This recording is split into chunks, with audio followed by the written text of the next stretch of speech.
বগুড়া বীর মুক্তিযোদ্ধা lion Mozammel Haque Lalu PDG, বীর মুক্তিযোদ্ধা lion Mohammad Manjurul Haque. Lions club of Rajshahi বীর মুক্তিযোদ্ধা lion Mohammad Ali Kamal. Lions club of দিনাজপুরের বীর মুক্তিযোদ্ধা lion advocate M A Majid, বীর মুক্তিযোদ্ধা লায়ন মোহাম্মদ শরীফুল ইসলাম এমবিএ, বীর মুক্তিযোদ্ধা লায়ন মোহাম্মদ সাইদুর রহমান। যিনি কল দিয়েছেন লাভ নেশন সার্ভ পিপল, যিনি ভালোবাসেন দেশকে, দেশের মানুষকে, যিনি চেষ্টা করেন সম্মান দিতে জাতীয় পতাকাকে, জাতীয় সঙ্গীতকে, বীর মুক্তিযোদ্ধাদেরকে। তিনি আমাদের মাননীয় জেলা গভর্নর জালাল আহমেদ এমজিএফ আপনাকে পরিচয় করে দিচ্ছেন। সেই সাথে পরিচয় করে দিচ্ছি first lady of the district lions Selina Ahmed, আপনাকে পরিচয় করে দিচ্ছি। আরেক নেতা আগামী বছরের governor lion engineer Mohammad Abdul Wahab, first vice district governor district 15A2। আমাদের আরেক নেতা lion doctor Mohammad Bashirullah PMGF, second vice district governor.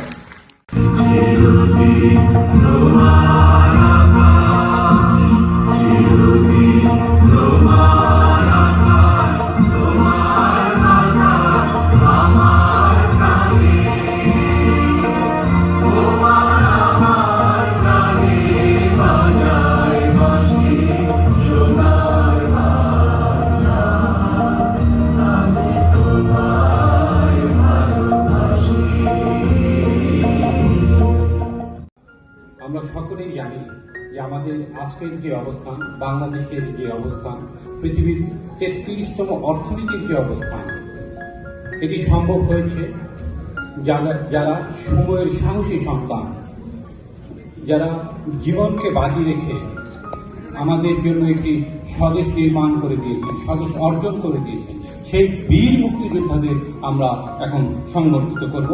প্রথমেই আমাদের জেলার পক্ষ থেকে সংবর্ধিত হওয়ার জন্য আসছেন পিডিজি বীর মুক্তিযোদ্ধা লায়ন মোজাম্মেল হক লালু পিএমজিএ।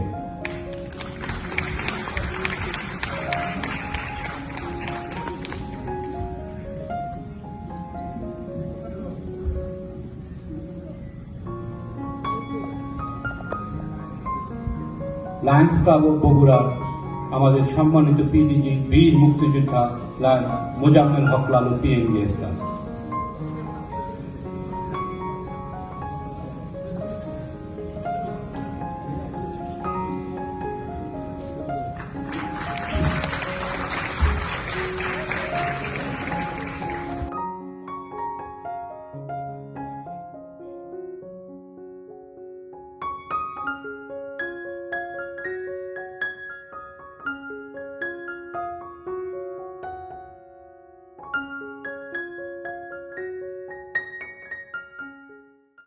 উনিশশো 52 ভাষা আন্দোলন দেখতে পারি নাই, আমার জন্ম সে 1952 সালে। 1970 গণ অভ্যুত্থান দেখেছি, 71 যুদ্ধ দেখেছি, ইরশাদের যুদ্ধে পতন আন্দোলন দেখেছি।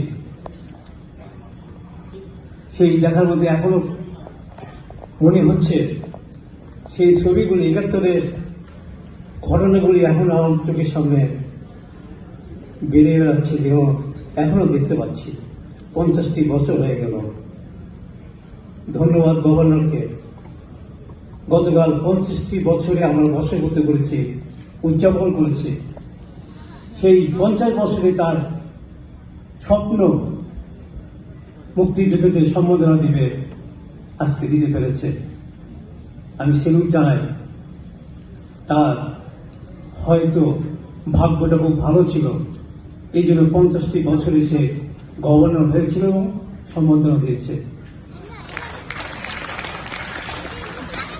যে 16ই ডিসেম্বর বিকাল 5:30 পাকিস্তানি বাহিনী, মিত্র বাহিনী